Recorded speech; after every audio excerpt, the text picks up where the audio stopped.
Breaking చూస్తున్నాం. Hyderabad Masab tank లో న్యాయవాదిపై కారుతో దాడి చేశారు దుండగులు. అడ్వకేట్ కాజా మోయినుద్దీన్ పై కారుతో ఢీకొట్టారు.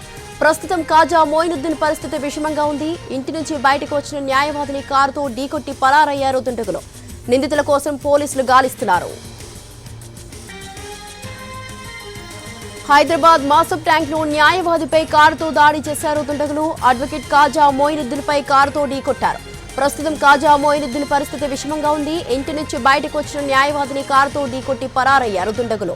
నిందితుల కోసం పోలీసులు గాలిస్తున్నారు. హైదరాబాద్ మాసబ్ ట్యాంక్ లో న్యాయవాదిపై కారుతో దాడి చేశారు దుండగులు. అడ్వకేట్ కాజా మోయినుద్దీన్ పై కారుతో ఢీకొట్టారు. ప్రస్తుతం కాజా మోయినుద్దీన్ పరిస్థితి విషమంగా ఉంది. ఇంటి నుంచి బయటకు వచ్చిన న్యాయవాదిని కారుతో ఢీకొట్టి పరారయ్యారు దుండగులు. నిందితుల కోసం పోలీసులు గాలిస్తున్నారు. హైదరాబాద్ మాసబ్ ట్యాంక్ లో న్యాయవాదిపై కారుతో దాడి చేశారు దుండగులు. అడ్వకేట్ కాజా మోయినుద్దీన్ పై కారుతో ఢీకొట్టారు.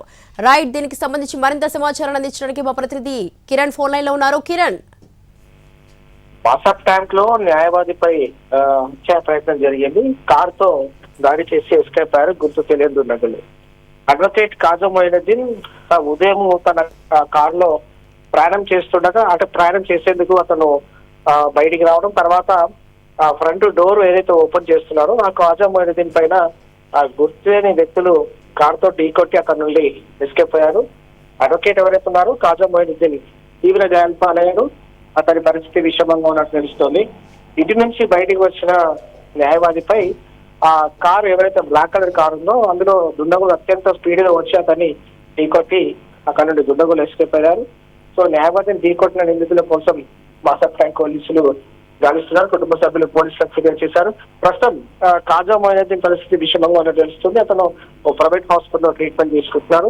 మరి న్యాయవాది కాజా మోయినుద్దీన్ పైన ఎవరు ఈ దాడికి పాల్పడ్డారు, తర్వాత అసలు ఈ కారుతో ఢీకొట్టడానికి గల కారణాలపై కూడా పోలీసులు ఇదో కోణాలు దర్యాప్తు కొనసాగిస్తున్నారు. Right, thank you Kiran, thanks for the details.